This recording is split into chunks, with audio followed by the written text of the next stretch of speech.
রাসূল সাল্লাল্লাহু আলাইহি ওয়াসাল্লাম যখন আকাবার দ্বিতীয় শপথ করে ফেললেন ইয়াসরিববাসীর সাথে, তখনও মদিনা হয়নি, তো তখন মদিনাবাসী বলল যে রাসূলুল্লাহ, আপনি তো এখনো হিজরত করবেন না, তো আমাদেরকে কোরআন শিখাবে কে, সালাত শিখাবে কে, আপনি একজন দায়ী পাঠান, আমাদের সাথে একজন টিচার দেন।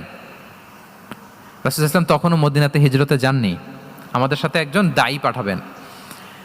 তো রাসূল সাল্লাল্লাহু আলাইহি ওয়াসাল্লাম একজনকে দায়ী হিসেবে পাঠিয়েছিলেন। বলেন ওই দায়ীর নাম কি? কি নাম? মুসআব ইবনে উমাইর রাদিয়াল্লাহু তাআলা আনহু, যিনি উহুদের যুদ্ধে শহীদ হয়েছিলেন, উনাকে পাঠিয়েছিলেন। দেখেন, উনি আবু বকর রাদিয়াল্লাহু তাআলা আনহুকে পাঠান নাই, পাঠিয়েছেন ওমরে ফারুককে, ওসমান রাদিয়াল্লাহু তাআলা আনহু, আলী রাদিয়াল্লাহু তাআলা আনহু, কাউকে পাঠাইছেন?